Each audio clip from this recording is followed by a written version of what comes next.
Hello, this is DJ Stag here, also known as Joel, reporting in for KLSU. Here I have the special privilege of doing an interview with one and only Brewster Durbin and the Brewster Durbin Allstars. How are y'all doing today?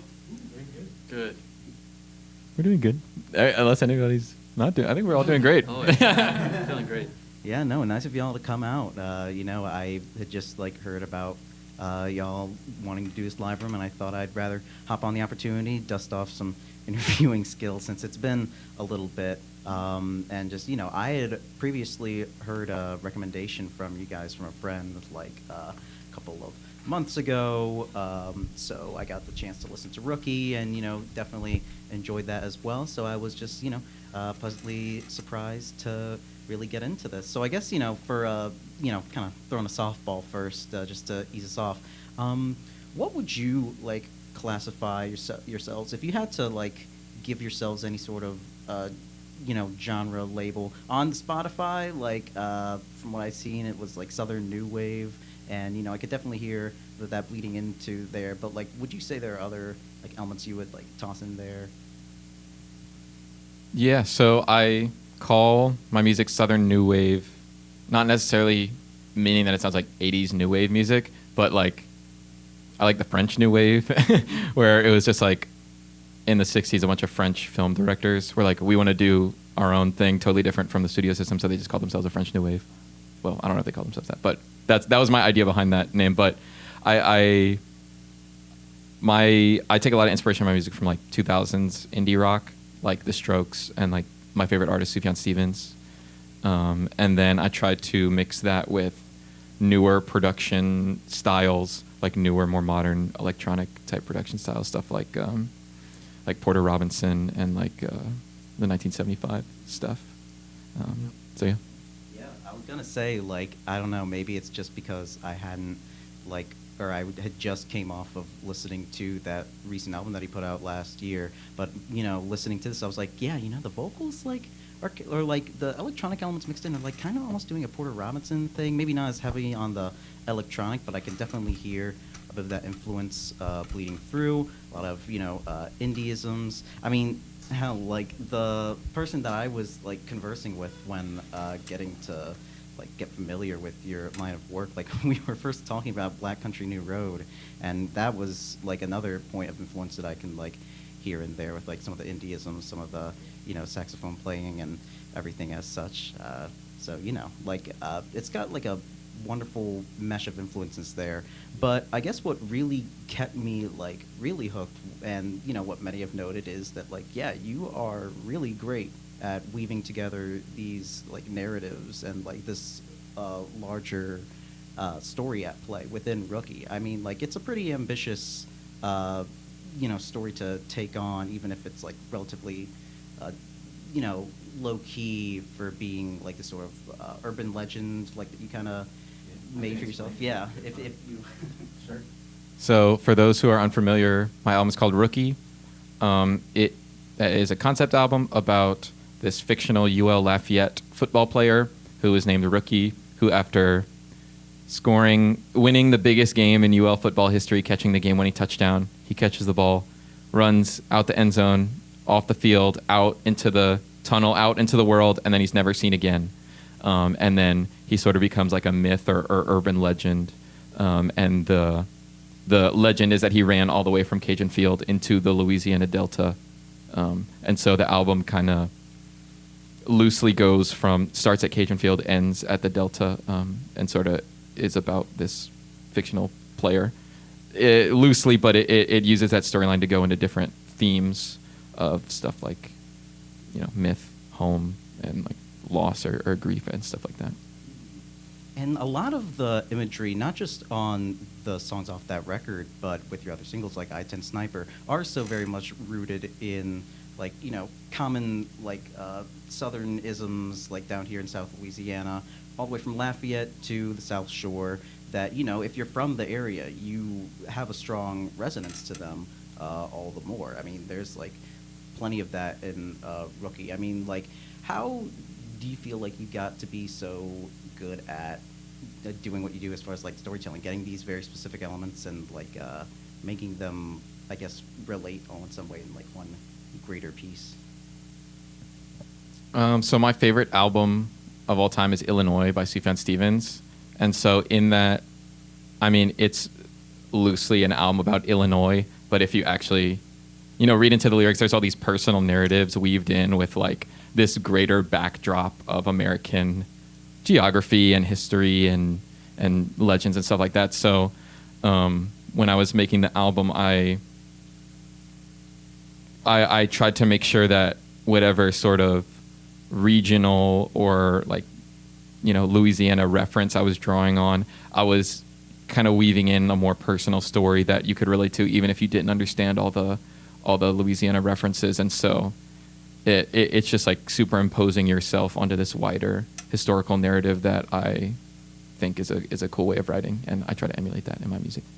Yeah, no, I mean, like we were saying before, there's that influence not just from a sound perspective, but just how you're telling the stories. I mean, that's a great album, like myself, that Illinois, that I remember listening to very vividly. And yeah, like it's always great when you can really evoke a very personal, familiar setting to you that other people will also get. But it's not necessarily like crucial to understanding it, because I mean, not just like are there great narratives like outside of the imagery, but you guys have such like a interesting mix up of like the type of songs that are on Rookie.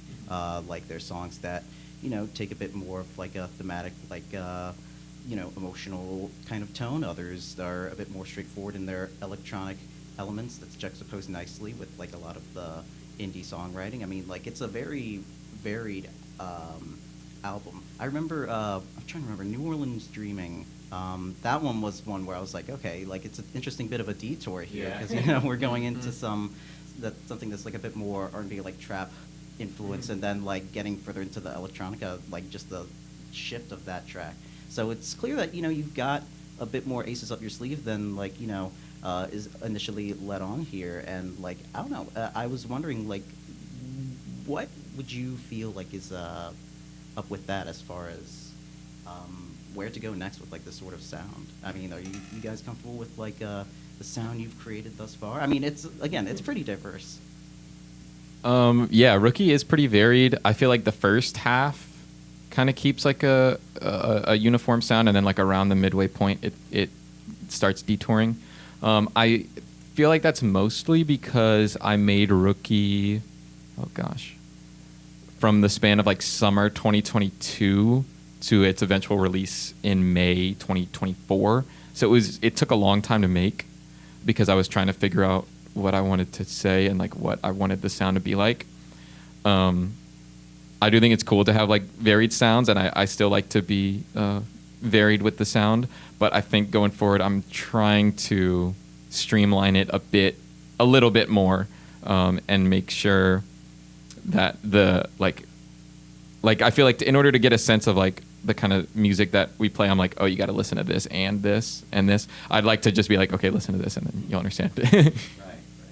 No, yeah, I mean, getting into Rookie again, looking at it, having really gotten a bit more popular since its release. It's about to be a year old now, in just the span of over 2 months. And so I was wondering, like, whether it was, you individually as a songwriter or just like working together as a band, like, was there anything that you felt was crucial that you learned, like, that you would want to take with you going into, like, whatever might be next for you guys? This can be anything from, like, whether it's stuff as technical as, like, production, whether it's stuff as just, like, promoting the album, or just, like, from a songwriting perspective, even. Oh gosh, this is a good question. Yeah, that's a bit of an open one. Can I open this up to you guys? Do you guys have anything to say on this question? You have a couple of ways that you go about creating songs, I think, so that's kind of interesting. Some of these songs come to us from, a studio where you've had other musicians working on them, right? And so that's always a fun project to figure out how we're going to make that sound, being true to that original material, but also kind of adding our own thing. And then, looking to the future, now we've got more songs where we haven't heard a studio cut of it, so we're kind of taking more of a front seat in creating where that's going to end up. Yes. So yeah, there's two new songs that I just brought into like practices that I'm like, y'all write the parts for it. Normally I would just like get my friend, or I would try to write the part, and now I'm like, okay, like y'all can write the part since y'all are the people I'm gonna be playing with anyways. Yeah, no, I mean, like like I said, it is such an ambitious undertaking that you've all taken here, just like getting this cohesion together for a debut record, and the fact that you guys are still going strong. I mean, I thought Ice and Sniper was great, so it's nice to see you guys in action and everything.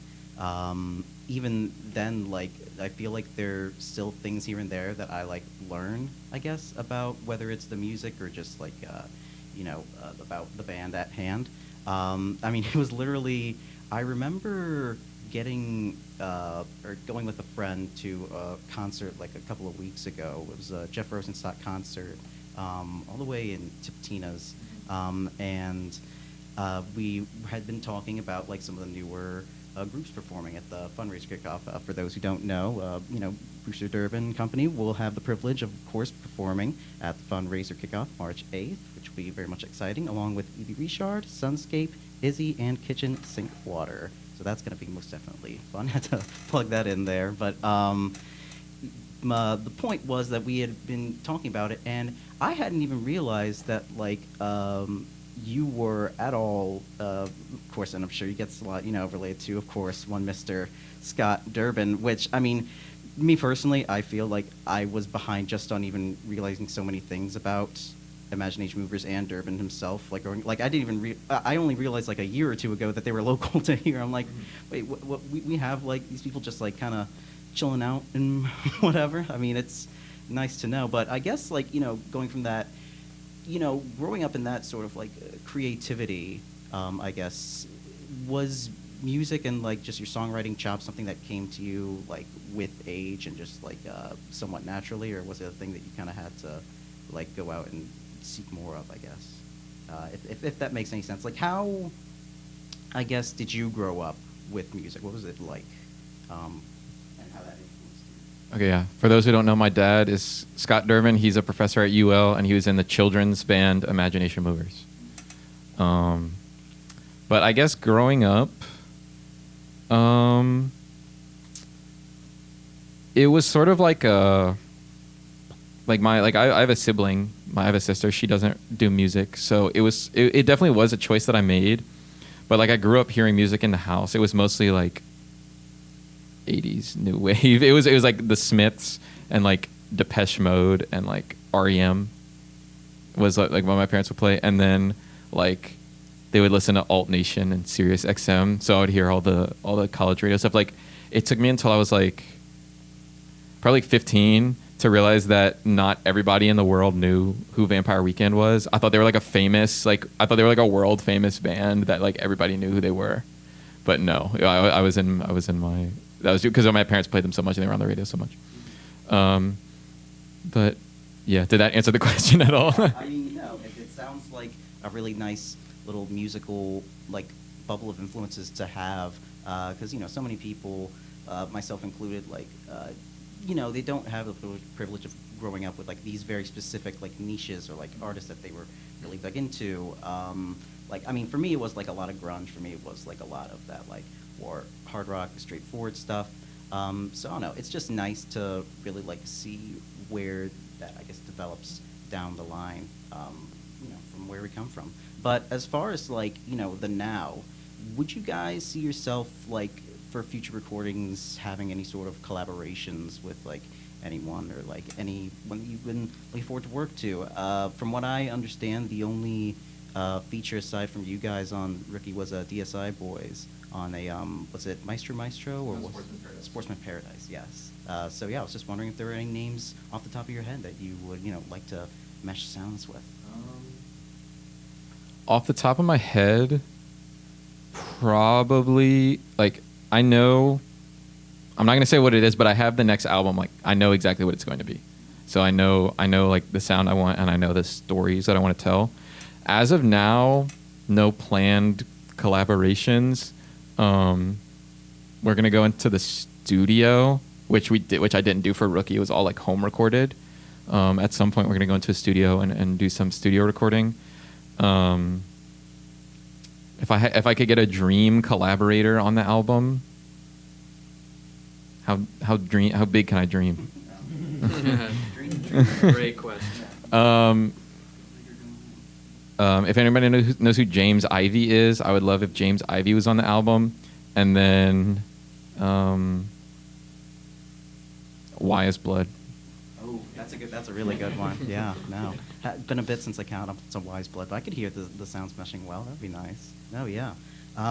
So I guess, like, moving on, going into, like, the content for Rookie yet again, since we already, like, kind of covered the narrative, I guess, like, how much of it really comes from, like, the sort of autobiographical lens for you? You know, you don't have to get, like, super touchy-feely with this or as much as you want to, by all means, but, you know, how much of that was taking from your own experiences as opposed to this narrative that you had come up with?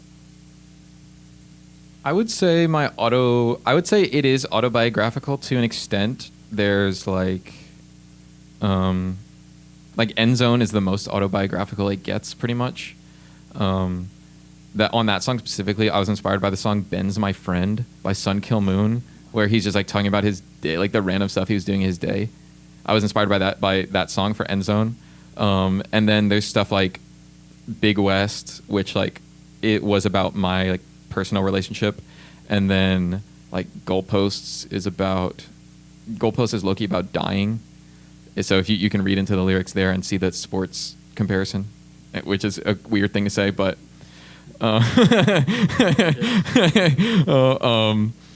but yeah, so it is like decently autobiographical. I think I might be the first person to ever say this. I'm trying to be like less autobiographical for the next album. Like I'm really trying to tell like stories. Like I-10 Sniper. Like I guess I'll take I-10 Sniper as a good example of what I'm trying to do for the next album, because it sort of takes a. So okay, this is the story behind I-10 Sniper. There's like a rumor or urban legend that there's like a sniper in like on I-10, but you don't know if it's real or not. Like different people will say if it's real or if it's fake, but like the idea is you kind of still have to be scared of it, whether or not it's real or fake. So the song is about like living in fear, basically, and so. But it's like it is a story. I'm trying to approach it more like a novelist or like a writer of short stories than a like musician in a weird way, especially because I feel like sometimes like yeah. No, yeah, get that. Going back to what you said about End Zone having been influenced by Ben's My Friend, you know, that's crazy because I remember listening to that album so much, Benji, back in 2020. And if you had asked me, like, to compare the two, I never would have guessed. But, like, there is, you know, the parallels of, like, those two songwriting styles. And you, in the lyrics, are pretty straightforward with a lot of the details, whether they're borrowing from Southern imagery or not. And I do think that there is very much something of value that you have in the way that you're storytelling, both, you know, currently and for the future. This idea of kind of like making these urban legends, you know, these rumors that, you know, you and me and others are used to having grown up with, whether in fear or otherwise, and translating them to the modern day, not necessarily something as almost like a, you know, a boogeyman or like a fairy tale that you tell your kids, but something that, again, just has a more modern take to it. And I think that, again, that's a really unique approach that I haven't seen, like, terribly many people do to quite the same efficacy, I guess. So, you know, I have to give you guys props for that, of course. Let's see, anything else? I would say just, like, what's next for you guys as far as, like, where you guys are going with releases? I'm trying to get a song out this month. We'll see if it happens, but it'll be like a fun song. It'll be like a summertime song. Mm-hmm. And then there might be an EP in the summer, or there might be singles. I plan to keep releasing music like throughout this year. So it'll either be like a collection of singles, maybe an EP, and then hopefully the next album comes either late this year or like really early next year. But I'm trying to hopefully this year, and it's gonna be awesome. It's gonna be better than Rookie, in my opinion. Really? Okay. That's quite bold. No, yeah. I mean, like, I'm excited for it, and I'm sure, you know, you guys have got quite a few busy, you know, months or weeks ahead of you with just, like, you know, you guys having more shows and everything. And it's just, like, a really exciting time, I guess, to be tuned into you guys. Even though, again, like, which is crazy to think of because Rookie did release, like, you know, mid last year. And I feel like now we're really getting into the time where it's like, you know, people are really starting to dig it, really starting to really sink their teeth into it. So yeah, I mean, I have no doubt that like it's going to be an album that people keep talking about, you know, here and there. And I'm really excited for what you guys got going on. Thank you. Yeah, of course. But yeah, I just want to take the time to thank Brewster Durbin and thank Brewster Durbin Allstars, of course, all for being here. They have done fantastic work. I am DJ Stag, and this has been 91.1 FM, KLSU, Baton Rouge.